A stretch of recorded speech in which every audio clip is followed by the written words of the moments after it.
Kalau mau moderator saya juga bisa. Oh, boleh. Iya. Boleh. Saya Tabe, bismillahirrahmanirrahim. Assalamualaikum warahmatullahi wabarakatuh dan selamat malam untuk Pamik. Malam ini alhamdulillah wa syukurlah wala haula wala quwwata illa billah. Asyhadu an la ilaha illallah, asyhadu anna Muhammadar Rasulullah. Allahumma shalli ala Muhammad wa ala ali sayyidina Muhammad. Rabbi shrah li sadri wa yassir li amri wahlul 'uqdatam min lisani yafqahu qawli. Alhamdulillah pada malam ini kita akan berbincang antara Gurunda Suma dengan Bamik tentang konsep poligami dalam konsep akli. Tanpa dalil, Pak. Ya, akli itu akal, Pak. Akli. Dalam konsep akli, pemahaman konsep poligami dalam pandangan akal. Sehingga nanti kedua akan menguraikan bagaimana konsep poligami dengan konsep akli. Untuk pertama barangkali saya persilakan kepada Pamik bagaimana menguraikan apa sih poligami, pandangannya poligami dalam pandangan akal. Silakan Pak. Ya. Sebelumnya saya tolong tanya Pak, ini udah di live kan Pak? Saya sudah live barangkali Bang Suman. Iya, sudah. Oh iya, terima kasih. Lanjut saja, okay. Pak. Lanjut, silakan. Nah, dimulai live-nya. Ya, terima kasih. Ya. Selamat malam semua yang ada di Zoom ini. Dan juga saya mau terima kasih kepada pemilik Zoom ini yang bisa memberikan kesempatan pada malam yang berbahagia ini kepada saya untuk mengulas sedikit tentang poligami. Dan saya juga ucapkan selamat malam kepada yang di luar sana, para netizen. Semoga dari diskusi kami, saya dengan Bang Suma, yang mana dimoderatori oleh Pak Rahman, sehingga bisa membawa satu nilai tentunya nilai kebaikan. Oke, tidak panjang lebar, bahwa perkawinan itu yaitu sebuah perkawinan bukan hanya mengenai kepentingan individu atau golongan tertentu saja, tetapi juga bertujuan untuk membentuk tatanan masyarakat yang berbudaya, tatanan yang masyarakat yang maju dan beradab. Maka dari itu menjadi penting untuk menciptakan satu keluarga yang kuat dan harmonis, sebab jika keluarga kuat, maka negara juga akan kuat tentunya. Dan di sini negara yaitu negara Indonesia. Sebagaimana yang telah kita ketahui bahwa poligami yang tidak dilaksanakan dengan kesiapan di dalam pemikiran yang matang dan pengetahuan yang cukup dari berbagai pihak dapat berisiko menjadi awal mula terjadinya berbagai perlakuan yang salah, terutama tentunya yang rugi yaitu yang perempuan tentunya. Saya prihatin jika melihat masih banyak narasi yang salah terkait mengenai poligami ini. Poligami yang dianggap sebagai jalan pintas untuk mencari kesejahteraan, kemakmuran, dan kesuksesan dalam hidup. Padahal poligami harus dilaksanakan dengan sangat hati-hati, dengan pertimbangan ilmu dan komitmen yang kuat. Jadi besar harapan saya melalui diskusi ilmiah yang saya laksanakan malam ini dengan Bapak Suma CS, dapat memberikan edukasi kepada netizen yang di luar sana, serta membuka wawasan kita semua, sehingga nantinya mampu terbangun satu narasi baru pada masyarakat mengenai esensi dan tujuan sebenarnya dari poligami. Demikian, silakan. Terima kasih, Bung Mik. Silakan Bang Suma. Silakan Bung Suma. Guru. Baik, makasih Kanda. Jadi berbicara mengenai poligami. Nah, kita harus ngerti sejarah dulu ya. Kalau berbicara mengenai poligami berarti terkait antara laki-laki perempuan dalam hubungannya dalam kehidupan sehari-hari. Jadi poligami itu secara etimologi itu justru berasal dari bahasa Yunani. Polos yang artinya adalah banyak, gamos artinya perkawinan. Jadi gini, ketika berbicara mengenai poligami, poligami ini adalah bukan hal yang baru. Orang sekarang petantang-petenteng teriak mengenai poligami. Seakan-akan poligami itu baru muncul di abad ke-6. Nah, inilah lucunya manusia saat sekarang. Ketika ada sebuah konsep yang secara logika mengajarkan sebuah tatanan yang positif di dalam kehidupan, tapi tidak berkesesuaian dengan apa yang ada dinarasikan dalam sebuah konsep doktrin dan apa yang diimani, kemudian dikatakan hal itu adalah sesuatu yang buruk. Saya malam ini diajak oleh sahabat, ya, salam kenal, saya juga baru tahu Pak Mik ini, mencoba untuk menelaah poligami berdasarkan akal dan minta supaya kita tidak menggunakan dalil dari kitab suci, kata beliau. Baik. Kalau kita menggunakan akal sehat, Pak, yang terkait dengan poligami itu muncul kemudian aturan mainnya secara logika itu dikarenakan karena pandangan manusia, pandangan kehidupan umat manusia terhadap perempuan. Bagaimana tindakan kemudian negara, sebuah hukum, sebuah tatanan yang berkuasa pada masa lampau terhadap keberadaan perempuan di tengah-tengah masyarakat. Jadi orang sekarang boleh menggaungkan poligami itu adalah penistaan terhadap wanita. Sabar, jangan terburu-buru. Apa dipikir bahwa poligami itu kemudian muncul di abad ke-6 atau jauh sebelumnya, pandangan, perilaku, tindakan, dan juga kedudukan daripada wanita itu ya jauh lebih rendah daripada binatang. Maka muncul kemudian konsep poligami itu. Poligami yang kemudian menjadi tatanan dalam sebuah keyakinan. Yang kemudian menurut paradigma akal kita, itu adalah sesuatu yang tidak baik. Namun sesuatu yang tidak baik bukan berarti tidak ada sisi positif di dalamnya. Contoh misalnya, ketika kita melihat bagaimana sebuah tatanan kehidupan atau pandangan dalam kehidupan masa Yunani kuno. Sebelum ada poligami, dalam arti kata belum dijadikan sebagai sebuah narasi atau wacana dalam berdialog, perempuan itu dipandang seperti apa di sana? Wanita ditempatkan, disekap dalam istana-istana.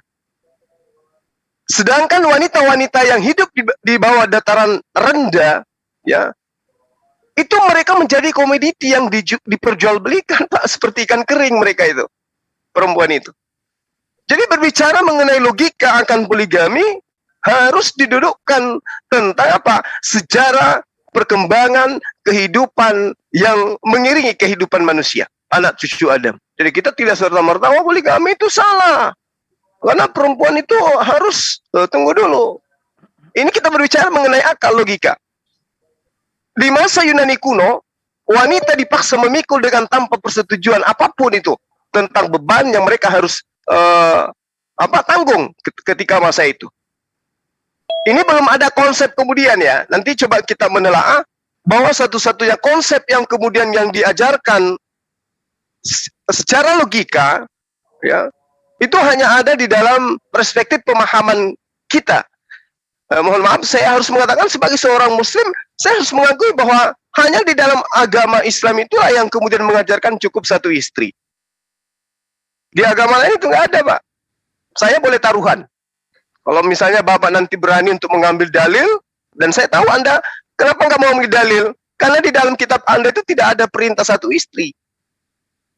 Hanya ada dalam Islam. Tapi, ya kalau di dalam kitabnya Lembaga Indonesia, memang sudah diterjemahkan. Cukup satu istri. Tapi jangan coba-coba. Kalau kita masuk ke dalam original teks, data-datanya itu tidak memerintahkan cukup satu istri. Karena itulah kemudian konsep poligami ini sangat manusiawi. Ya, meski kemudian ada dampak negatifnya, tetapi tidak semua hanya berdampak negatif. Poligami juga memiliki dampak positifnya. Oleh karena itulah kemudian di dalam Islam poligami itu dilihat dari kasus per kasus. Poligami bukan sebuah sunnah, saya tanamkan gitu, bukan sebuah sunnah, dan poligami bukan sesuatu yang diharamkan. Tapi sesuatu yang dibolehkan, cuman syaratnya sangat-sangat luar biasa. Saya kira begitu untuk sementara. Silakan. Iya, demikian tadi paparan Bang Suma bahwa poligami di satu sisi mungkin ada memandang hal negatif, di satu sisi pasti ada unsur positifnya. Pandangan Bu Mik, silakan. Apakah memang poligami itu hanya membawa sesuatu yang negatif? Silakan. Ya, baik. Terima kasih atas penjelasan dari Bang Suma terkait masalah poligami ya. Cuma saya ingin lebih fokus sesuai dengan tema, yaitu poligami dengan pendekatan nalar ya. Jadi di sini tidak ada kaitannya dengan agama manapun juga. Oke, namun ya saat ini banyak kelompok maupun individu yang salah kaprah dan tidak betul-betul memahami makna dari poligami, yang mana jelas bahwa poligami itu memberikan banyak dampak buruk bagi keutuhan sebuah keluarga, terutama perempuan. Itu sudah pasti karena perempuan itu sebagai objek yang utama. Ada beberapa alasan dari pemikiran yang menyimpang terjadi poligami saat ini, di antara anggapan bahwa melakukan poligami dengan alasan biologis, seperti yang kebanyakan terjadi saat ini. Selain itu, alasan lain orang berpoligami yaitu jumlah perempuan yang lebih banyak dari laki-laki, sehingga masih ada beberapa kelompok yang menjadikan alasan seperti ini. Ini sungguh naif sekali. Kasihan saya berpikiran seperti ini untuk melakukan sebuah poligami. Untuk itu, salah satu upaya untuk menghindari perempuan supaya dari upaya poligami dengan perlu terus dilakukan peningkatan, misalnya kapasitas perempuan itu baik dari sisi keterampilan, kemandirian, pemberdayaan, dan nilai-nilai intelektual, sehingga perempuan itu enggan dan menolak untuk dipoligami dengan alasan apapun juga. Sementara itu dulu, silakan. Oke, Kanda. Jadi intinya adalah, ya. Silakan. Lanjut, komentar dulu, moderator dulu. Silakan Kanda. Oke. Jadi dari pandangan, saya bisa masuk juga. Iya, silakan komentarnya Kanda. Nanti diarahkan ke saya untuk menyikapi apa yang saudara Pak Mike kita jelaskan tadi. Jadi oke, Bu Mik, dalam pandangan tataran bahwa poligami itu adalah sesuatu yang negatif, ada sesuatu hal yang perlu saya minta mungkin pandangan dari Bung Mik. Apakah fitrah manusia perempuan dengan laki-laki sama? Yang pertama, perempuan itu berbeda dengan laki-laki dalam konsep siapa ini? Pertama, perempuan itu ada masa haid. Yang kedua, perempuan itu ada hamil. Yang ketiga, perempuan itu ada fase menyusui. Yang keempat, perempuan itu masa menopause, mati haid. Sementara laki-laki tidak ada seperti itu. Nah, bagaimana Bu Mik menyikapi hal ini, dan Bang Suma juga nanti menyikapi hal ini? Ini fitrah manusia. Fitrah seorang manusia dari pandangan kehidupan, bahwa manusia perempuan itu haid, menyusui, hamil, dan pada usia 50, 49, ada yang bahkan ada yang cepat sudah menopause pada usia-usia 45. Memang pandangan Pak Mik, solusi apa yang diambil kalau seorang laki-laki mau punya keturunan sementara istrinya sudah menopause atau seperti yang segala macam tadi? Silakan Bung Zuma, tanggapi. Iya, makasih Kanda. Jadi saya nyikapi dulu yang tadi dari Pak Mike ya. Dia mengatakan bahwa membahas poligami dari perspektif akal, logika, dan tidak membawa dalil agama. Itu keliru itu. Membahas tentang poligami berarti membahas tentang agama. Di luar daripada agama, bahasan poligami ya kita bahas pencabulan. Itu. Karena hanya di dalam ajaran agama Islam muncul kemudian apa yang diterangkan tentang poligami ini. Poligami dibahas oleh karena adanya dalil dalam Al-Quran membahas tentang poligami. Kalau di agama lain itu tidak ada yang kayak gitu. Jadi saya selalu ranahnya ke agama, nggak bisa dipisahkan ketika berbicara mengenai poligami. Karena dasar pijakannya itu dalam surah An-Nisa itu ada. Kalau di agama lain kan tidak ada tuh. Nah, lalu kemudian ketika berbicara mengenai hal yang terkait dengan poligami secara umum, seperti yang diterangkan oleh kanda saya tadi, bahwa salah satu daripada dampak positif poligami itu adalah menghindarkan manusia dari maksiat dan persinahan. Nah, secara logika, kalau misalnya ada kondisi dalam sebuah rumah tangga, misalnya istri sakit keras atau istri mandul, sementara laki-laki ini kemudian mampu, masih bisa melakukan sesuatu yang sifatnya biologis dan berdampak positif terhadap kehidupannya dan juga terhadap wanita istri yang mandul tadi, gitu. Lalu bagaimana solusinya? Kalau misalnya kondisi di mana seorang perempuan tidak memiliki keturunan, lalu kemudian sakit-sakitan, lalu kemudian ternyata pelarangan poligami itu sudah di ultimatum, paku mati, nggak boleh. Terus bagaimana caranya kemudian seorang laki-laki ini melampiaskan fungsi kelaki-lakiannya secara biologis kenormalannya dia? Haruskah dia berzina atau haruskah dia memperkosa diri sendiri? Nah, ini yang perlu kemudian saudara yang membawa tema ini secara logika untuk memberikan solusi gitu. Oke, poligami nggak ada. Tetapi kondisi kemudian kita diperhadapkan istri sakit keras. Nggak boleh menikah lagi. Istri sakit keras, kemudian sang suami juga sudah tua, sementara istri masih muda, tapi sakit keras, dia tidak punya keturunan kemudian yang mampu menjaga daripada seorang istri ini nanti ketika suaminya sudah pergi meninggal dunia. Apa solusinya kira-kira Pak? Menurut Bapak? Ini salah satu poin kasus. Istri sakit keras, suami nggak bisa lagi melakukan penanaman terhadap istrinya, sementara suami masih kuat untuk melakukan itu. Solusinya kayak mana Pak? Silakan. Ya, oke. Silakan Bu Mik. Apa solusi yang ditawarkan oleh saudara berdasarkan akal saudara tentang kasus-kasus per kasus tadi? Silakan. Ya, jadi itu kalau kita di dalam berpoligami, yaitu kita memasuki di dalam sebuah contoh kasus seperti itu ya, itu memang adalah satu pilihan yang berat menurut saya, ya. Tetapi di satu sisi saya bicara secara universal ya. Tetapi kalau ada kasus-kasus tertentu, ya itu pasti ada solusinya. Kemungkinan bisa terjadi itu poligami itu ya. Tetapi dengan catatan yang kuat, alasan yang kuat sehingga dia boleh berpoligami.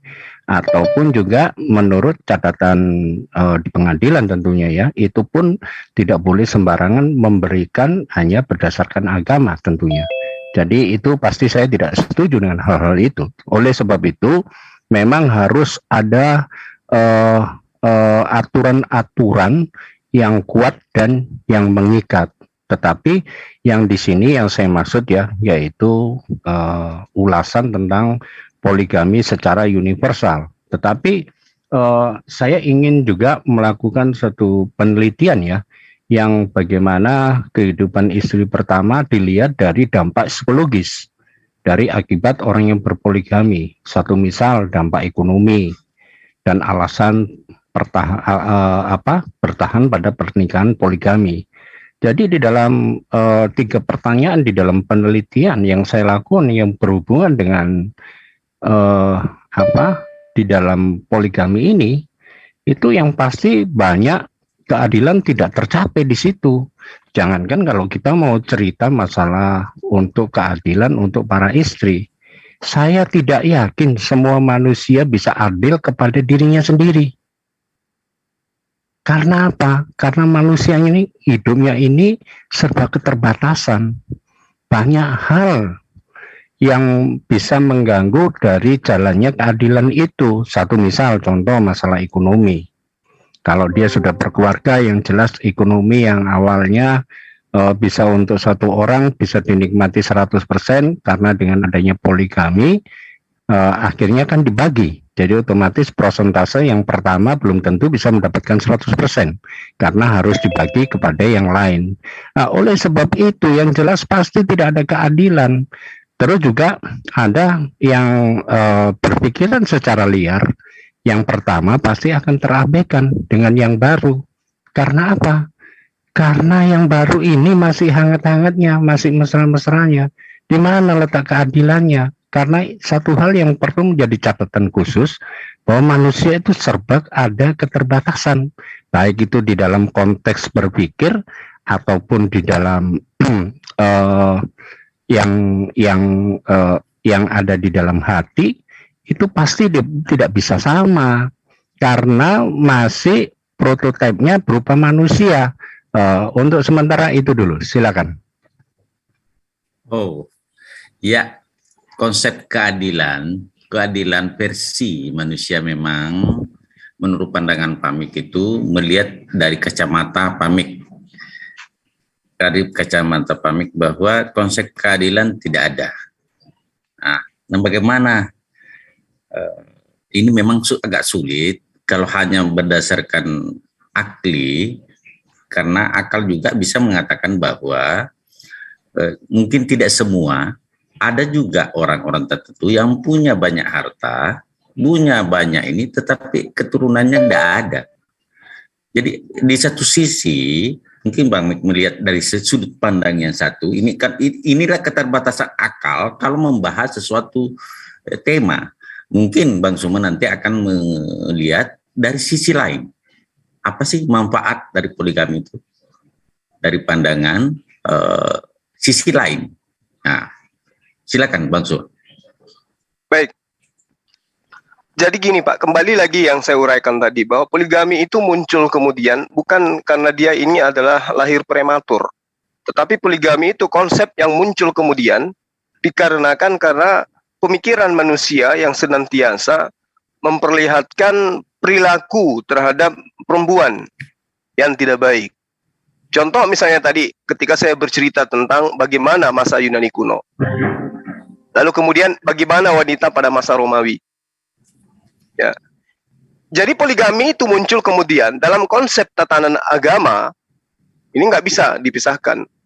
Kenapa? Karena poligami itu muncul karena adanya teguran terhadap perilaku manusia terhadap wanita.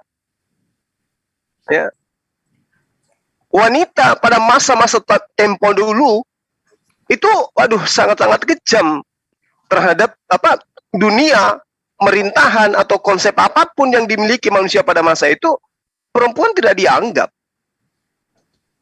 Dia tidak dianggap sebagai sesuatu yang kemudian seperti yang diajarkan belakangan, bahwa wanita itu posisinya adalah sangat mulia. Dulu dianggap sampah, Pak. Maka muncul kemudian poligami itu. Jadi poligami itu muncul bukan dikarenakan karena faktor apa tadi itu? Faktor seks, biologi. Bukan. Ya, biologi. Bukan karena faktor biologi daripada sehingga konsep poligami itu muncul, bukan. Bagaimana kemudian di India pada masa lampau wanita seperti apa diperlakukan? Di Roma, ya, di Yunani, di Arab, bahkan di Yahudi juga. Bagaimana perbuatan tingkatan daripada penghargaan terhadap wanita pada masa itu? Dan itu masih kita dapat dalam kitab-kitab suci, perbuatan-perbuatan terhadap wanita nggak diberi ruang kemudian. Nah, inilah mungkin yang menyebabkan saya mengatakan bahwa ketika berbicara poligami tidak bisa dilepas daripada data dalil. Tapi kalau kita mengandai-andaikan sesuatu, tadi kita sudah mendengarkan dari Bapak sendiri, ternyata poligami boleh kalau kondisinya kayak begitu.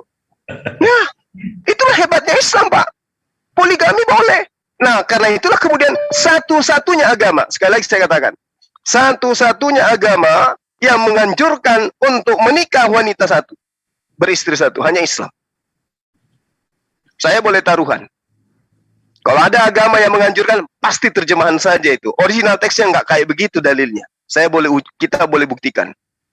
Jadi Islam kemudian datang memberikan solusi dengan seabrek masalah yang dihadapi oleh manusia. Tetapi satu hal lagi yang ingin saya katakan bahwa itu bukan anjuran poligami itu. Hanya tetesan kebaikan yang disisahkan oleh perilaku-perilaku manusia terhadap perempuan masa lampau. Itu. Saking hebatnya tuh sebuah konsep yang baru kemudian memuliakan wanita dengan poligami. Anda boleh menghitung, oh dulu ketika satu istri ekonominya baik, begitu dua istri ekonominya tidak baik. Karena itulah kemudian poligami dianjurkan bila adil. Jadi tidak serta-merta poligami itu adalah merupakan sunnah. Di dalam Islam tidak. Ada yang berpoligami, oh sunnatullah, sunnah Rasul. Mana dalilnya poligami sunnah Rasul? Tidak ada. Berbicara mengenai satu istri, dua istri, tiga istri, empat istri, itu terkait dengan harta anak yatim piatu.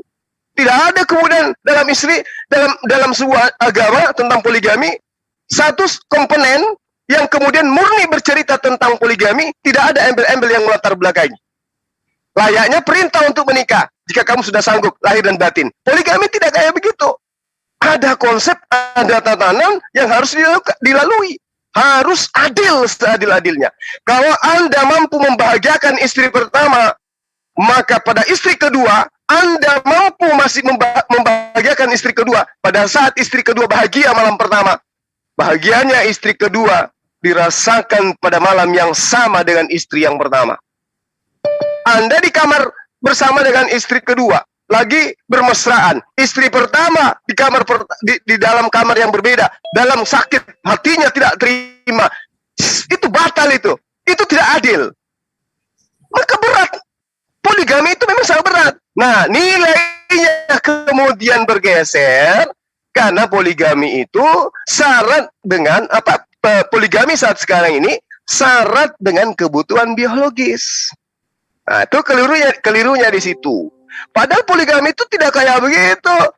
Dia kaya, banyak duit, sehat, gagah perkasa, tapi tidak kemudian mampu memberikan rasa adil terhadap istrinya, tidak boleh nikah, nggak boleh poligami. Islam menganjurkan kayak begitu. Karena kenapa? Aturan mainnya harus adil, Pak. Adil bukan hanya dari segi harta. Adil dalam segi perasaan, kasih sayang. Kalau sang istri tidak membolehkan, tidak mengizinkan, tidak merasakan rasa adil di dalam dirinya, maka nggak boleh dilakukan poligami itu. Kalau dilakukan, menyalahi konsep. Itulah Pak. Makanya Islam itu menekankan cukup satu. Kalau Anda mampu melakukan adil, boleh dua. Itu kalau boleh. Tapi apakah itu bisa? Saya rasa tidak. Karena itulah satu-satunya agama yang menganjurkan cukup satu, hanya Islam. Silakan. Oke.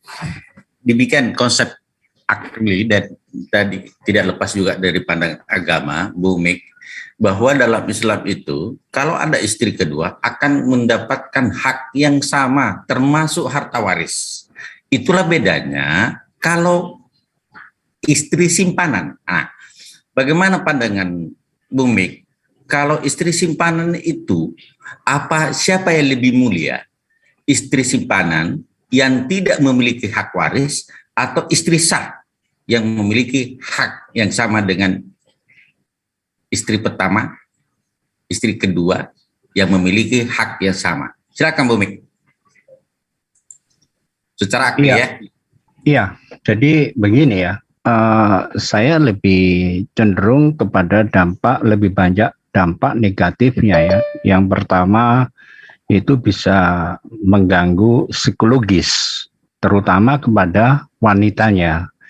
Terkait masalah ada di dalam satu kasus ya, satu contoh kasus yang saya kira tidak sebanding dengan secara universal, dampaknya itu lebih besar. Yang saya khawatirkan itu dari adanya rambu-rambu lampu hijau seperti itu, maka orang bisa menyalahgunakan dengan dalil-dalil sehingga melegalkan untuk pemuasan nafsu belaka. Maka terlalu naif sekali. Karena apa? Tidak semua orang ini melakukan poligami ini dengan alasan tersebut. Bahkan lebih banyak keluar daripada alasan itu.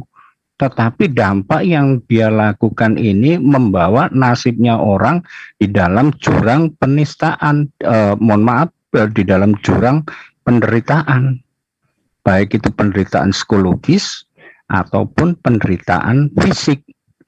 Yang mana biasanya kalau fisik ini biasanya terkait masalah kebutuhan biologis ya, karena adanya 2, 3, 4 bahkan 10 misalnya. Saya tidak merujuk kepada agama manapun juga ya, tetapi yang namanya orang berpoligami ini sudah ada tendensi arah ke sana, yaitu untuk melakukan satu kepuasan atau kenikmatan semata untuk si laki-laki ini.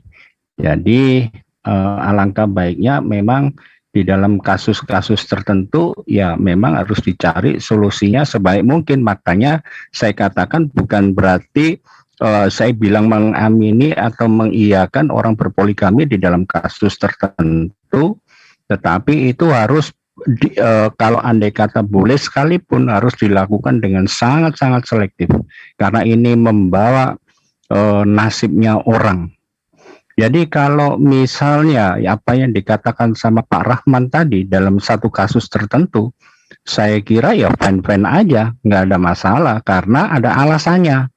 Tetapi dengan adanya diizinkan untuk berpoligami, itu saya takut untuk disalahgunakan oleh banyak orang karena mereka memakai alasan tersebut. Tetapi lepas daripada itu, saya tidak menyalahkan di dalam aturan-aturan itu. Tetapi saya lebih fokus kepada oknumnya ya. Tetapi kan juga banyak yang realitanya di dalam kehidupan yang kita lihat ini banyak. Bahkan saya punya teman juga, mereka tidak ada alasan-alasan yang khusus, mereka melakukan seperti itu. Karena dia memakai juga bahwa poligami ini diizinkan. Oleh sebab itu hal-hal tersebut sangat disesalkan dan itu bukan menjadi satu contoh yang baik. Jadi di dalam hukum negara Indonesia ini tidak ada yang namanya poligami. Yang ada yaitu monogami, yang mana hanya diizinkan istri memiliki satu suami, demikian sebaliknya satu suami memiliki satu istri. Itu betul-betul sangat luar biasa Indonesia ini. Oleh sebab ini saya sampaikan dengan dari sisi tinjauan dari logika dan akal sehat saya. Begitu kira-kira Pak Rahman. Ya, saya mendengar tadi bahwa ada satu aturan yang mengizinkan. Nah, itu sedikit perlu saya luruskan bahwa di dalam aturan yang Bapak singgung itu tidak seperti itu pemaknaannya. Mungkin Bang Suma nanti bisa menguraikan bahwa 2, 3, 4 Allah ta'dilu fawahidatun. Apabila Anda tidak mampu berlaku adil, cukup satu. Tadi aturan tertentu tadi, dari situ saya tangkap bahwa memang yang mampu berlaku adil. Kalau tidak mampu berlaku adil, jangan. Maka memang harus ada spesifikasinya. Jadi kalau ada melakukan di luar tadilu itu, keadilan itu berarti tidak sejalan dengan aturan itu. Berarti mengakal-akali seperti yang saya sampaikan tadi. Mengakal-akali sesuatu demi kepuasannya. Tetapi ajaran, aturan yang Bapak tadi singgung itu, bahwa ada yang ini tidak seperti itu, saudaraku. Barangkali Bang Suma silakan sempurnakan, saya punya jawaban, silakan. Ya, baik Anda, makasih. Jadi gini Bang, ketika Abang ini berbicara negara kita tidak mengizinkan poligami, ya mungkin Abang belum pernah membaca pasal 3 ya, ayat 2 di Undang-Undang Perkawinan yang diatur di negara kita ini. Boleh Pak poligami Pak. Ada undang-undang yang mengatur itu. Pasal 56 ayat 1 KHI juga mengajarkan bahwa boleh poligami, tapi ada syarat-syaratnya.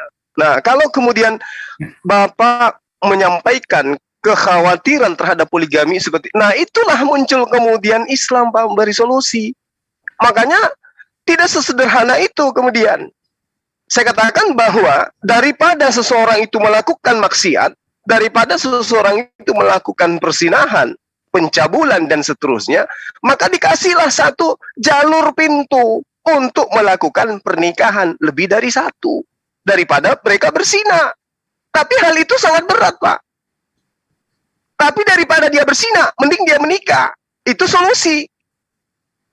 Dibandingkan mereka membeli kondom, ya, kemudian di rumah dia nampak kelihatan baik sama istri, mesra terhadap istri, sayang terhadap istri, tapi di luar jajannya minta ampun.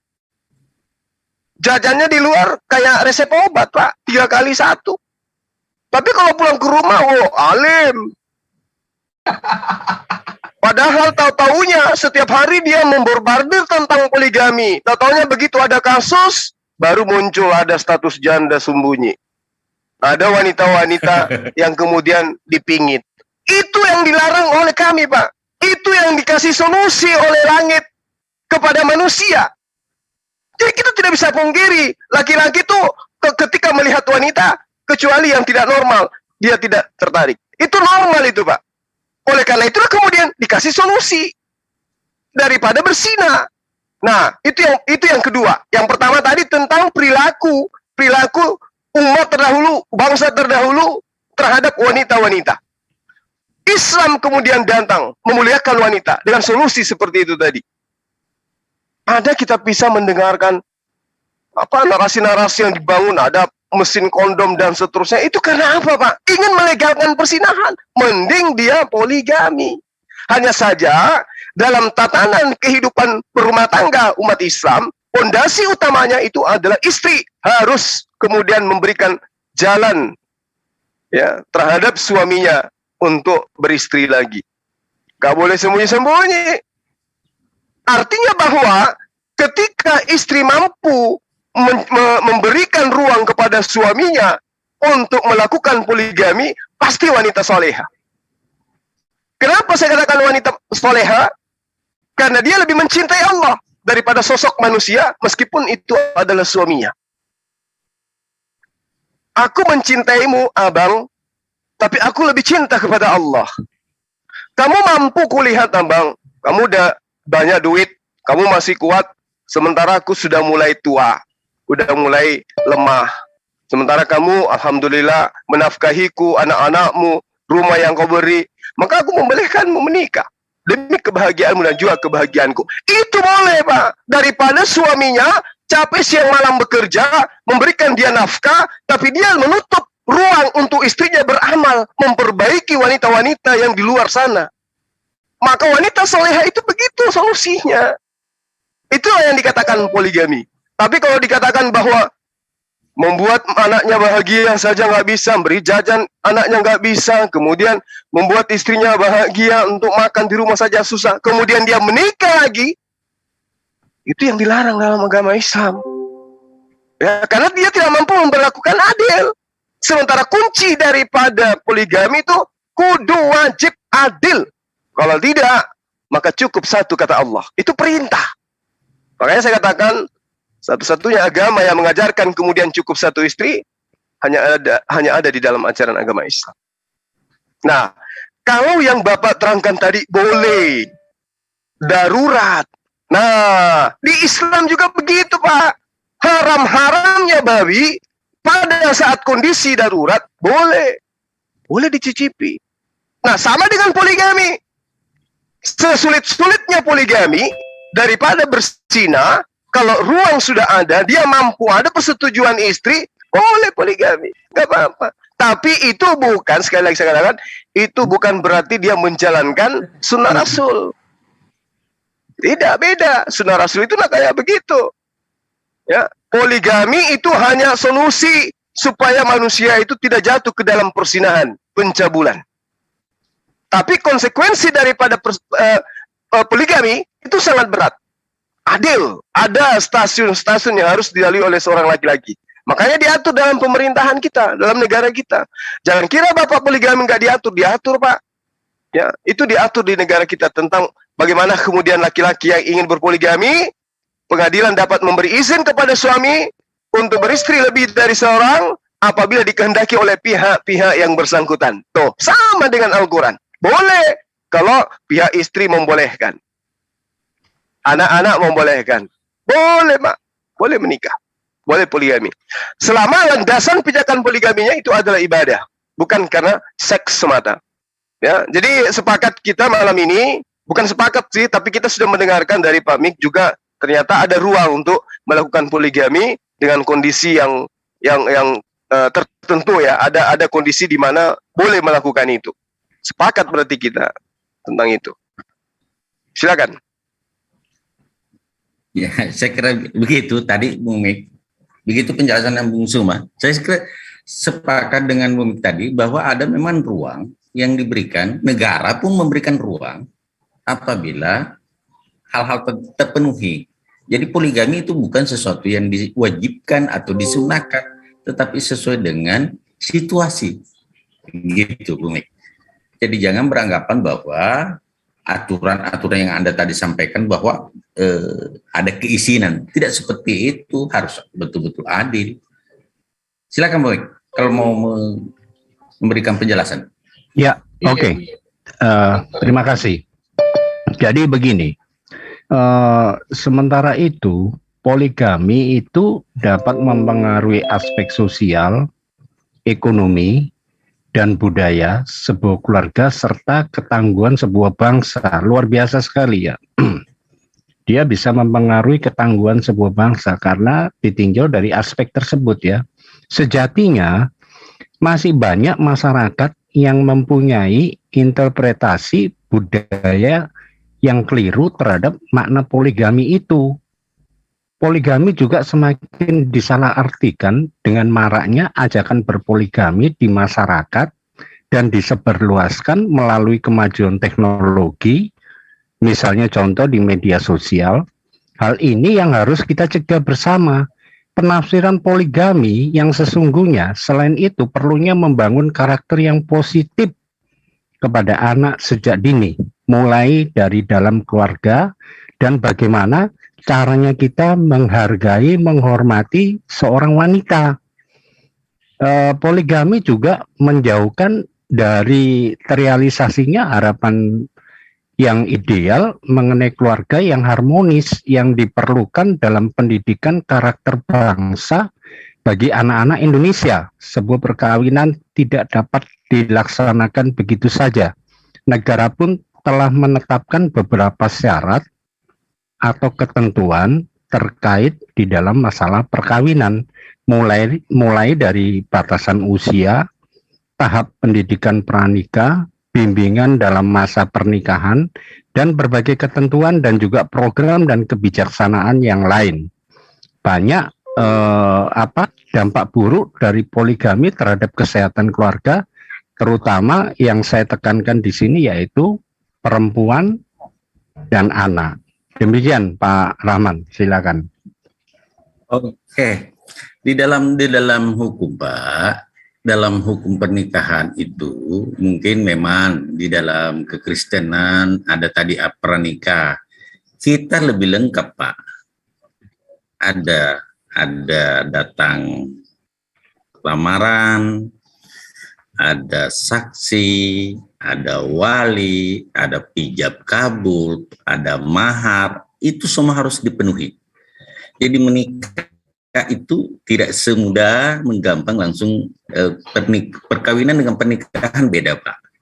Yang pertama. Yang kedua adalah banyak juga saya dengar mana kira-kira menurut Bang Mik lebih afdal kalau ada apartemen disewakan untuk seseorang 3 orang gitu daripada sah sebagai istri daripada disewakan apartemen. Silakan Bang Suma, silakan.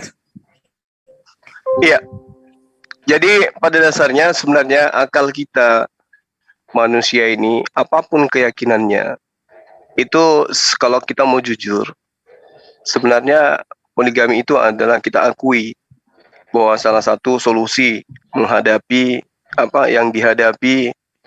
masalah yang dihadapi oleh manusia dalam hal ini laki-laki. Jadi ada beberapa item dampak positif daripada poligami ini. Yang inti utamanya adalah menghindarkan manusia dari maksiat dan persinahan. Nah, kalau dikatakan bahwa Islam membolehkan poligami, kemudian keyakinan lain tidak membolehkan poligami. Coba kita lihat di lapangan. Islam poligami karena dibolehkan agamanya. Yang lain tidak dibolehkan agamanya, katanya. Tapi faktanya poligami. Melanggar. Kenapa ada pelanggaran seperti itu? Karena memang kodratnya kita sebagai laki-laki itu sebagai pemimpin. Makanya dulu-dulu, orang-orang dulu, nenek moyang kita dulu, laki-laki itu sebagai pemimpin, penguasa, dia memiliki banyak istri. Nah, Islam kemudian datang mengatur itu, gitu loh. Karena itulah kemudian saya mengatakan bahwa kita tidak noise malam. Karena itulah saya katakan bahwa sehebat apapun kemudian hukum yang dibentuk untuk mengatur tentang cukup satu istri itu tidak bisa mengcover kemudian kebutuhan daripada kehidupan manusia. Banyak masalah yang akan muncul. Ya, kalau sekiranya mungkin aturan bahwa harus satu istri aja. Pertama, bagaimana dengan wanita-wanita yang lain yang tidak memiliki kemudian pasangan? Kenapa? Karena kecenderungan laki-laki itu keluar meninggalkan rumah, bekerja di luar sana, di mana ancaman terjadi terhadap laki-laki. Ada yang meninggal karena kecelakaan, ada yang karena kena musibah di tempat pekerjaan, dan seterusnya. Menjadi TNI lebih banyak, menjadi tentara, perang di mana-mana. Laki-laki cenderung lebih banyak yang meninggal daripada perempuan. Belum lagi, sudah minim laki-lakinya, banyak yang meninggalkan kodratnya. Ya, kita lihat bagaimana kemudian ada sebuah kelompok yang membentuk sebuah kitab yang mereka anggap suci untuk golongan mereka. Nah, perempuan semakin terkucilkan. Belum lagi adanya larangan menikahi janda. Tapi melihara janda boleh. Tapi dilarang. Ya, kalau orang menikahi janda dianggap berzina. Jadi dibiarkan janda-janda itu pensiun dini. Nah, inilah dampaknya kemudian. Keadilan itu memang harus kita jabarkan. Bahwa ketika orang cuma satu istri, nggak boleh 2. Sementara laki-laki lebih cenderung itu kalau kita melihat memang pada masa-masa sekarang laki-laki di usia 0 sampai 50 sampai 60 tahun itu lebih banyak. Boleh dikatakan kayak begitu. Tapi perempuan di atas 60 dan seterusnya ke atas itu lebih banyak perempuan. Kalau usia manusia 60 tahun itu lebih banyak perempuan daripada laki-laki.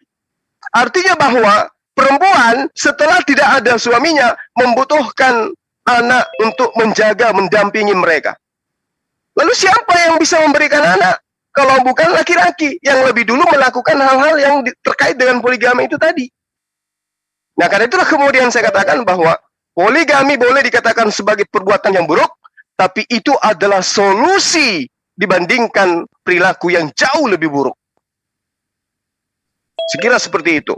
Karena poligami ini ya sekarang sering dibahas tanpa kemudian orang itu melihat atau berangkat dari kacamata bagaimana sih tindakan atau perbuatan atau sikap masa lampau terhadap perempuan. Bagaimana kemudian perempuan diperlakukan pada masa kejahiliaan.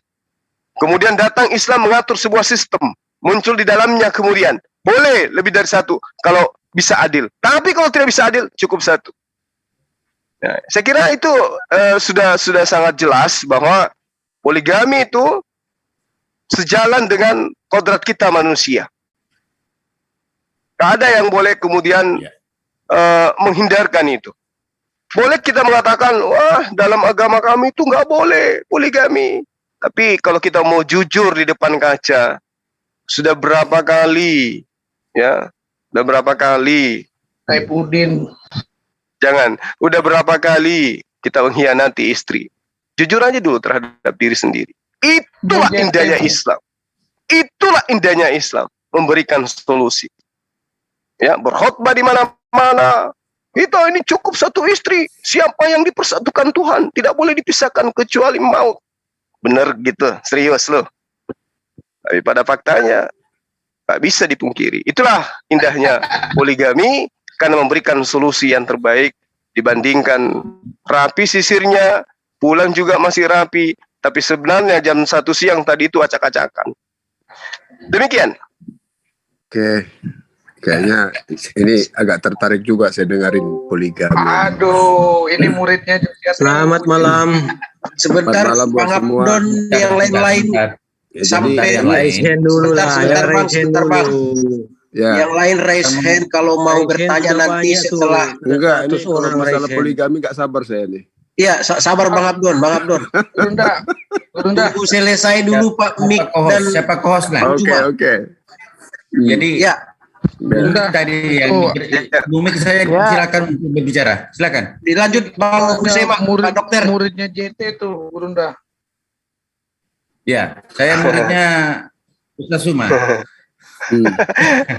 Jadi Pak Dokter adalah guru saya. Boleh saya lanjut lah, gara-gara saya udah terlambat juga masuknya. Jadi kalau saya Pak Miknya tadi mana ya? Pak Mik susah selesai, Pak Mik susah kelar. Kalau saya belum selesai dengan Pak Mik, Bang Abdon. Bang Abdon, Pak Dokter Husema di kontrol, diambil alih. Silakan lanjut, Bang. Bang Abdon tolong di mute dulu. Pak Mik dulu baru raise hand. Oke. Saya sebelum maju, saya kira kita selesaikan dulu satu topik ini. Nanti berikutnya, baru kalau misalnya masih mau dilanjut, kan tadi. Iya, karena ini permintaan Pak Mike sendiri tadi, kasihan. Sendiri, sehingga judul ini diangkat. Nah, nanti kalau mau disambung, nanti pada sesi berikutnya. Bang Mik, sudah cukup barangkali sebelumnya. Kalau masih ada closing statement, silakan. Ya, saya belum Pak. Oh ya. Saya belum. Jadi silakan close. Kalau memang ini karena apa-apa ya Pak ya. Mohon izin Bu Abdon, habis saudaraku. Berikan kesempatan kepada saudara kita. Sebentar Pak. Ya, jadi gini. Ya, sebentar Pak Abdon ya. Jadi menurut saya poligami itu bisa memiliki efek atau dampak yang lebih banyak tidak baiknya daripada dari sisi positifnya, terkecuali ada hal-hal kaitannya dengan poligami dengan kasus-kasus yang khusus ya. Tapi misalnya kalau di Indonesia ya, poligami ini seringkali diidentikan dengan agama Islam tentunya.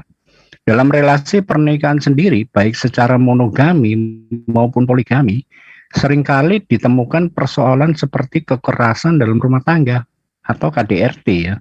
Dari hasil observasi mengenai poligami juga ditemukan kasus yang serupa di dalam pernikahan poligami, bahwa kecenderungan yang terlihat adalah adanya sistem ketertundukan perempuan terhadap laki-laki, ketergantungan secara ekonomi, dan adanya manipulasi data terkait prosedur poligami. Kecenderungan tersebut diindikasikan memicunya terjadi kekerasan di dalam orang berpoligami. Karena kecenderungan tersebut juga sering terjadi di masyarakat yang berpoligami. Jadi kerangka besar dari adanya praktek poligami adalah akibat dari eksistensi ideologi patriarki yang hadir secara terselubung di dalam masyarakat. Kemudian bekerja melalui agen-agen ideologi yang turut memfasilitasi praktik berpoligami. Demikian itu pendapat saya ya. Tetapi sebetulnya kalau kita merujuk kepada batasan mengenai perkawinan dalam Undang-Undang Nomor 1 Tahun 1974 tentang perkawinan, makna perkawinan itu sendiri adalah satu ikatan lahir batin antara pria dan wanita sebagai suami istri dengan tujuan membentuk keluarga atau rumah tangga yang bahagia, kekal, berdasarkan pasal 3 ayat 1 di dalam Undang-Undang tentang perkawinan. Pada dasarnya dalam suatu perkawinan seorang pria hanya boleh memiliki satu orang istri. Yang tadi saya katakan, demikian juga sebaliknya wanitanya hanya boleh memiliki satu orang suami. Itu tergantung dari satu kondisi kalau hal-hal yang khusus ya. Jadi istilah poligami itu tidak ditemukan dalam undang-undang perkawinan, namun dalam ketentuan pengaturannya membuka peluang untuk seorang suami dapat mempunyai lebih dari satu istri dengan mengajukan permohonan izin ke pengadilan dan persyaratan yang berat, yakni istri tidak dapat memiliki keturunan misalnya. Nah, itu adalah satu contoh yang khusus ya, tetapi yang secara universal lebih banyak merugikan dan keuntungan positifnya lebih sedikit. Tadi terkait kepada Bang Suma mengatakan bahwa orang lebih baik berpoligami daripada melacur. Nah, sekarang saya mau tanya lagi, kalau ada oknum tersebut berarti dia yang jelas dia adalah seorang bondet yang tidak memiliki iman, dan saya kira masih banyak di negara kita ini orang yang memiliki iman yang teguh dan dia tetap memiliki istri yang satu dan setia karena oleh ajaran agamanya, sehingga dia tidak mau berpoligami karena dia tahu dampaknya orang berpoligami itu lebih besar efeknya daripada orang bermonogami. Demikian Pak Rahman. Oke, tadi dalam segi persentase saudaraku, saya kira memang kita harus lihat dari sisi jumlah penduduk Indonesia yang beragama Islam itu 85%. Jadi kalau misalnya 85, satu saja dari saudaraku dari Kristen itu sama. 85 banding 1. Jadi kalau misalnya kita lihat dari jumlahnya, pastilah umat Islam lebih banyak. Tapi misalnya ada satu, berarti 85 orang sudah muslim yang diwakili, kan gitu. Padahal yang 15% itu juga belum Nasrani semua, ada Hindu, Buddha, Konghucu, ada itu. Seperti itu saudaraku. Jadi jangan melihat dari persentase, tapi lihatlah Indonesia secara keseluruhan bahwa memang ya Islam lebih banyak. Tetapi bukan berarti bahwa seperti yang disampaikan Bang Suma tadi, bahwa dalam ajaran Islam itu hanya hal-hal tertentu apabila Anda mampu berlaku adil. Di samping untuk menghindarkan sesuatu itu terjadi seperti tadi, mungkin ada yang gayanya seperti monogami, tapi di luar kan tidak pernah berhenti belanja daging mentah, seperti itu. Silakan Bang Suma. Iya, baik. Jadi gini, poligami itu memang diakui, kami pun Islam mengakui poligami itu ada dampak negatifnya. Tapi kita tidak bisa menutup mata juga ada dampak positifnya gitu. Nah, kalau pencabulan, persinahan, apakah memiliki dampak positif? Dan juga memiliki dampak negatif? Negatif udah pasti, positifnya ada nggak persinahan itu? Nggak ada, Pak. Nah, supaya kita ngerti gitu loh. Mohon maaf, saya harus menggunakan bahasa sederhana kali ya, supaya kita bisa memahami poligami ini. Jadi nikah itu Pak, nikah itu kalau kita melihat dalam kamus, nikah itu adalah bersetubuh. Ya, nikah itu boleh saya katakan bersetubuh antara laki-laki dan perempuan. Nah, apakah kita mau bersetubuh secara resmi atau lebih memilih bersetubuh secara sembunyi-sembunyi? Ini mohon maaf kata ini ya, mungkin bahasa saya itu bahasa yang masih tabu kita dengarkan, tapi supaya kita bisa menalar lebih baik. Seakan-akan poligami itu adalah momok yang menakutkan. Coba kita tanya istri. Istriku, boleh enggak saya bersetubuh secara resmi dengan wanita lain, dengan seizinmu? Namun, saya akan melakukan hal-hal hakmu dengan cara adil. Atau minta izin juga dengan hal yang sama. Atau biarlah saya bersetubuh secara sembunyi-sembunyi. Coba. Ini logika sederhananya gitu loh. Jadi ketika dampak daripada poligami itu tidak ada jalan untuk dikasih, maka itu artinya Anda lebih melegalkan daripada bersetubuh sembunyi-sembunyi. Dan itu yang terjadi. Ya, itu yang terjadi. Kalau nggak ada poligami, ya yang terjadi ya sesuatu yang dilakukan di belakang istri sembunyi-sembunyi dan merasa aman. Merasa tidak pernah merasa melakukan dosa. Kenapa? Karena tidak kawin, karena tidak melalui pernikahan dan tidak sah. Jadi melakukan dianggap sesuatu yang biasa-biasa aja. Tidak boleh poligami. Karena ya kan boleh dilakukan tanpa menikah. Jadi yang dihindari hanya ijab kabulnya. Syarat sah nikahnya yang dihindari, tetapi perilaku suami istrinya tetap aja berjalan. Lantas melenggang, merasa suci, merasa baik. Oh, kita baik karena kita tidak beristri dua. Padahal dia mengoleksi banyak daging mentah, banyak ayam potong dia punya di luar. Tapi tidak nikah, tidak dikawini, tidak diresmikan sebagai istri. Senang mereka. Islam tidak begitu. Islam minta izin secara resmi untuk melakukan hal-hal yang tidak lazim dilakukan oleh wanita dan pria secara di luar daripada pernikahan. Itu nggak boleh. Nah, itulah hebatnya Islam. Ya, makanya saya katakan ketika berbicara poligami, Pak, itu tidak bisa kemudian dilepaskan daripada dalil-dalil agama. Karena kami Islam itu ya harus merujuk kepada agama. Kalaupun kita meninggalkan agama, maka saya katakan lebih baik sesuatu itu dilakukan secara sah daripada dilakukan secara tidak sembunyi-sembunyi.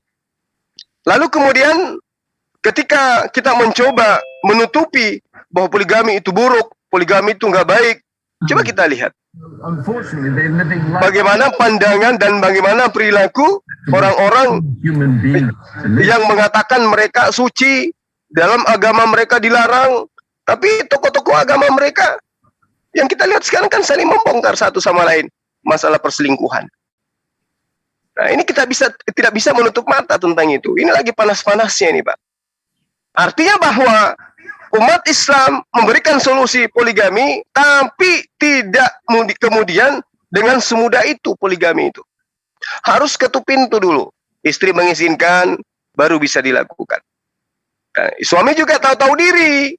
Kalau sudah ada keinginan untuk begitu, maka kewajiban sebagai suami itu terlebih dahulu harus menjalankan semua apa yang diatur di dalam agama, gitu loh.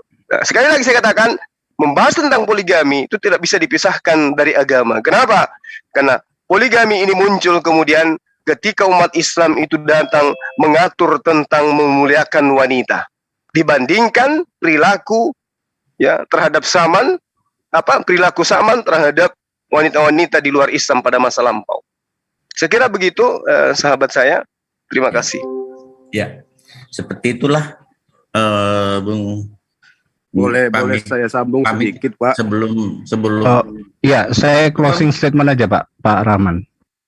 Memik, silakan. Jadi dalam Islam itu secara akal tadi sudah dijelaskan, tidak pernah keluar dalil, tetapi akli kita mengatakan bahwa daripada beli di luar daging mentah, sok suci, lebih baik halal, dan perempuan itu justru perempuan itu kita angkat. Kenapa? Dia memiliki hak untuk waris. Kalau misalnya orangnya kaya, maka pada saat menjadi istri kedua memiliki hak untuk mendapatkan waris. Ketimbang daging mentah di luar sembunyi-sembunyi di mana disimpan, itu tidak punya hak sama sekali untuk mendapatkan waris. Nah, itulah indahnya Islam seperti itu, saudaraku. Silakan Bung Milik untuk closing. Ya, oke. Terima kasih. Saya closing statement saya. Terima kasih ya sekali lagi. Cuman kalau di dalam orang melakukan satu tindakan yang bernarasi dengan misalnya kalau tidak berpoligami lalu bisa melakukan tindakan-tindakan yang menyimpang, misalnya melacur atau memiliki istri simpanan, ya, atau menyimpan konde dan sebagainya. Saya kira itu bukan hanya Islam yang satu-satunya agama yang bisa mengantisipasi. Saya kira agama yang di Indonesia ini semua bisa juga. Itu tergantung daripada oknum, bukan daripada agamanya. Jadi karena di dalam agama manapun juga mengajarkan supaya kita memiliki iman dan bertakwa. Nah, di sini pentingnya bertakwa itu yaitu kita selalu mendekatkan diri kepada Sang Maha Pencipta. Oleh sebab itu, karena memang hidup di dalam dunia yang zaman yang serba modern ini, yang diimbangi oleh teknologi yang serba canggih, oleh sebab itu kita tentu harus membentengi diri. Dengan apa? Yaitu pendekatan diri dengan Sang Maha Pencipta, supaya kita dikuatkan dan juga kita memiliki keteguhan iman yang tidak bergeming dalam hal-hal itu. Kan kita sudah diajarkan semua masalah itu. Tetapi saya ingin mengambil poinnya, yaitu saat ini praktik poligami akhir-akhir ini kan marak diberitakan di media ya, secara masif, di mana pelaksananya tidak selalu sesuai dengan persyaratan yang diwajibkan dan cenderung mengabaikan hak-hak istri yang dipoligami. Nah, terus poin yang kedua yaitu harus meningkatkan harkat dan martabat perempuan dengan menyempurnakan undang-undang perkawinan, khususnya konsep monogami. Yang ketiga yaitu rekomendasi bagi media diharapkan untuk tidak memberitakan terkait poligami secara vulgar, tapi lebih kepada monogami, memberitakan pemberitaan yang mengedukasi terkait monogami, yang mana memiliki keluarga yang tangguh dan kesetaraan gender. Lalu juga mengadvokasi tentang penyempurnaan undang-undang perkawinan.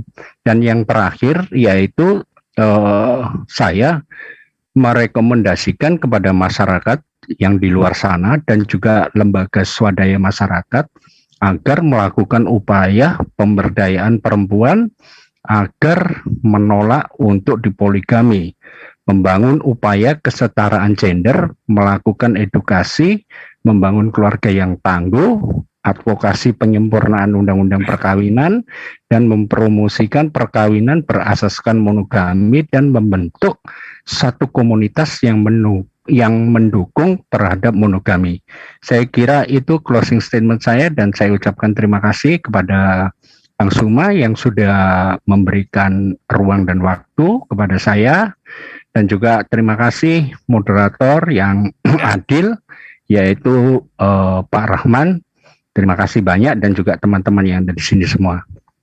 Ya, demikian closing statement dari Pak Mir, bahwa dalam konteksnya monogami itu memang sejalan dengan Islam. Monogami itu sejalan dengan ajaran Islam, tetapi tidak terkunci. Ada hal-hal tertentu yang mana tadi kita sudah sepakati, ada hal tertentu yang memang memungkinkan untuk dilaksanakan, tetapi betul-betul harus adil.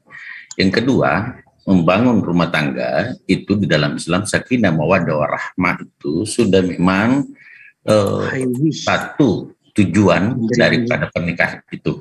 Nah, bagaimana sakinah mawaddah warahmah tercipta? Tentu Bang Suma nanti salah satu closing bahwa keluarga yang kita dalam Islam, konsep Islam adalah keluarga sakinah mawaddah warahmah itu bisa tercipta. Tentu silakan Bang Suma. Closing. Baik, makasih. Jadi ketika saudara tadi berbicara mengenai bertakwa, ya ini harus dibedakan antara bertakwa dan bertakiyah ya. Kalau di dalam Islam, bertakwa itu berarti posisi suami mampu menciptakan istri menjadi istri soleha. Itu suami bertakwa. Ya. Kalau suami bertakwa mampu menciptakan anak-anak yang soleh dan soleha. anak-anak yang soleh dan soleha, istri yang soleha, yang diciptakan oleh suami yang bertakwa, mereka akan merasa terpayungi dengan undang-undang, dengan kitab suci Al-Quran. Terkait di dalamnya tentang poligami. Itu. Ini saya bahasakan secara bahasa sederhana. Jadi kalau kemudian ada pelarangan, cukup satu, nggak boleh dua. Lalu kemudian kondisinya ya terjadi di mana ada perintah untuk beranak cucu yang banyak, ya kan? Lalu kemudian kita dalam kondisi minoritas, memperjuangkan agar kita mayoritas. Itu kayak mana ceritanya? Minoritas memperjuangkan supaya menjadi mayoritas, tetapi dikungkung oleh sebuah konsep satu cukup satu. Sementara di samping kita, mereka diperintahkan untuk beranak cucu yang banyak supaya mayoritas ada solusi. Mereka berpoligami. Itu hal sederhana untuk kemudian mengintip daripada sisi positif daripada poligami itu. Ya, terjadi perang besar-besaran, umat Islam kekurangan. Islam di mana-mana tinggal minoritas. Apa yang terjadi? Ternyata ada solusi. Menikah lebih dari satu supaya generasimu semakin banyak. Yang satu juga pingin, tapi dikekang oleh aturan main, tidak boleh, cukup satu. Apa yang terjadi? Lewat belakang. Yang penting tidak sah. Belakangan baru muncul panggilan dari samping. Ayah, begitu balik, oh ini anak dari mana? Istri yang mana aku ini? Yang mana yang punya ibu ini? Lupa saya ibunya yang mana. Islam tidak kayak begitu. Islam mengatur semuanya. Nah, karena itulah kemudian ketika dikatakan seorang laki-laki bertakwa, maka posisi ketakwaannya pasti mendudukkan hukum Allah di atas segala hukum yang ada. Nah, karena itulah kemudian ketika sahabat saya mengakui tadi bahwa poligami itu ya tidak mutlak paku mati, ketuk palu, haram atau tidak boleh, tetapi ada ruang di mana sahabat saya mengiyakan. Artinya bahwa kita sebagai ciptaan Tuhan, sebagai makhluk, sebagai khalifah, menyadari akan adanya solusi itu. Hanya saja Islam jangan karena ada solusi itu, oh seenaknya nggak boleh. Tidak seperti itu. Kalau poligami itu sesederhana itu, oh saya orang paling pertama poligami. Tapi tidak sederhana itu. Bahwasanya Anda suka, Anda cinta, Anda pingin, Anda kaya, Anda punya jabatan, Anda punya harta dan seterusnya. Lantas kemudian nikah sena Anda kaya begitu. Harus adil. Adil ini harus disikapi secara teliti. Adil yang dimaksud Al-Quran itu kayak mana gitu loh. Jadi poligami itu sangat-sangat berat. Tapi poligami daripada berzina itu harus dilakukan. Daripada pencabulan. Saya kira begitu sahabat. Jadi kita nggak masuk karena dalil. Karena tadi sahabat kita hormati. Dia nggak mau masuk ke dalil meskipun kita ada merembet ke sana. Oleh karena ya poligami itu nggak bisa dilepaskan dari Islam. Saya bisa bertanya, host? Nah, oke, begini. Kita tutup dulu ya. Iya. Tutup dulu.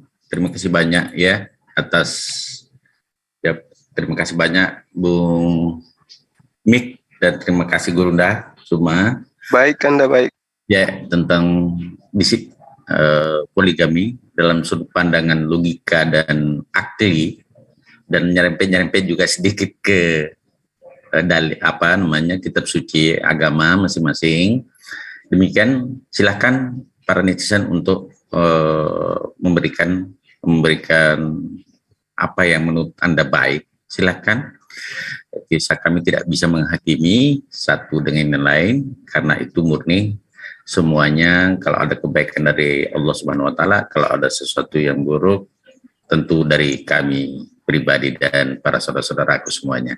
Saya kira tema tentang poligami sudah dijelaskan panjang lebar.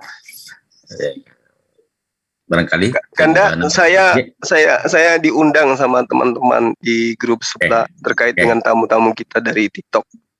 Boleh ya? Bang, ya, Bang. Iya. Bang Juma. Ya. Ini Bang Abdon kemari sengaja masuk mau iniin abang lagi. Udah. Kalau poligami saya rasa sudah mewakili yang tadi, iya. Ya, sudah semuanya. Kita tutup saja. Iya Kanda, silakan Kanda. Ya, Silakan. saya tutup dengan mudah-mudahan ada manfaatnya. Wabillahi taufiq wal hidayah. Wassalamualaikum warahmatullahi wabarakatuh dan selamat malam. Malam. Ya, selamat malam. Ya.